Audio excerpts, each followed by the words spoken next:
बहुत अजीब बातें कर रहे हैं। मेरा घर पास ही है, मुझे अब निकलना चाहिए, घर वाले परेशान होंगे।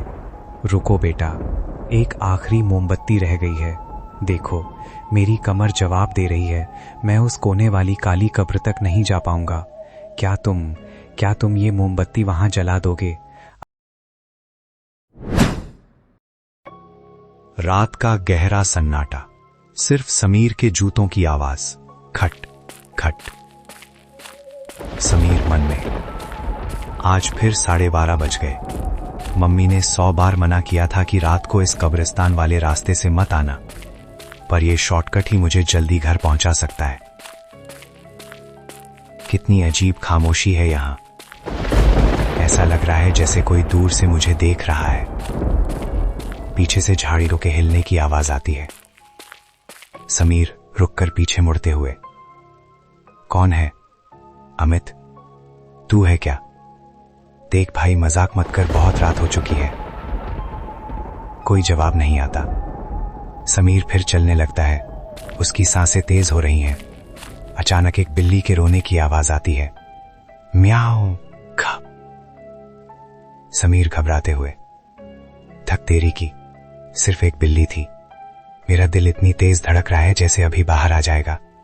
चलो समीर, हिम्मत कर, बस ये कब्रिस्तान पार करना है। समीर अंदर कदम रखता है। समीर धीमी आवाज में, लोग कहते हैं यहां रात को रूहें बातें करती हैं, पर मैं इन सब अंधविश्वासों को नहीं मानता।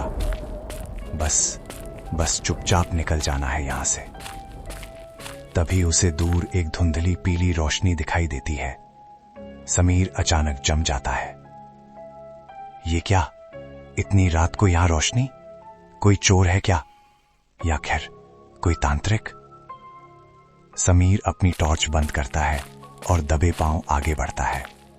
उसे एक बूढ़ा आदमी काका दिखता है, जो एक पुरानी कब्र के पास घुटनों के बल बैठा है। काका के हाथ कांप रहे हैं।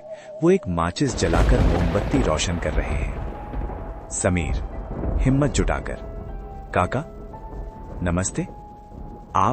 आप इतनी रात को यहां क्या कर रहे हैं? यहां रुकना तो खतरे से खाली नहीं है। काका बिना पीछे मुड़े, भारी और ठंडी आवाज में, खतरा तो अपनों से होता है बेटा। इन सोए हुए लोगों से क्या डरना? बेचारे अंधेरे में अकेले पड़े हैं। मैं बस इनकी राह रोशन कर रहा हूं। समीर थोड़ा पास जाते हुए, राह रोशन? काका, ये तो कब्रें हैं, मुर्दों को रोशनी की क्या जरूरत? वो तो आप कुछ देख भी नहीं सकते। काका अजीब और डरावनी मुस्कुराहट, यही तो तुम्हारी भूल है बेटा। ये मुर्दे नहीं हैं, ये मेरे पुराने साथी हैं।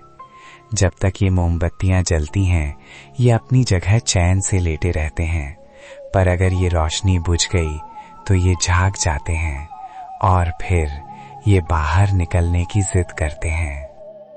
अचानक हवा तेज चलने लगती है। समीर को ठंड महसूस होने लगती है। काका, आप बहुत अजीब बातें कर रहे हैं। मेरा घर पास ही है, मुझे अब निकलना चाहिए, घर वाले परेशान होंगे। रुको बेटा, एक आखिरी मोमबत्ती रह गई है। देखो, मेरी कमर जवाब दे रही है। मैं उस कोने वाली काली कब्र तक नहीं जा पाऊंगा। क्या तुम ये मोमबत्ती वहां जला दोगे? आज उस बेचारी रूह के लिए बहुत बड़ा दिन है। समीर का हाथ कांपने लगता है। काका की पकड़ बहुत ठंडी और सख्त है। समीर मना नहीं कर पाता और मोमबत्ती लेकर उस अंधेरे कोने की तरफ बढ़ता है। समीर उस कब्र के पास पहुंचता है। वो माचिस जलाता है और कब्र के पत्थर पर जमी काई साफ करता है। केदारनाथ, मौत 19 मार्च 1995। आज तो 19 मार्च ही है, मतलब आज इनकी मौत को पूरे 31 साल हो गए। काका, आपका नाम क्या है? समीर जैसे ही पीछे मुड़ता है, वहां सन्नाटा होता है। कुर्सी खाली है, काका गायब हो चुके हैं। काका, कहां गए आप? मजाक मत कीजिए, मुझे डर लग रहा है। तभी सारी मोमबत्तियां एक साथ बुझ जाती हैं। कब्रिस्तान में गहरा अंधेरा छा जाता है। समीर के कान के पास एक ठंडी सांस महसूस होती है। मोमबत्ती क्यों बुझाई? समीर, अब मैं आजाद हूं।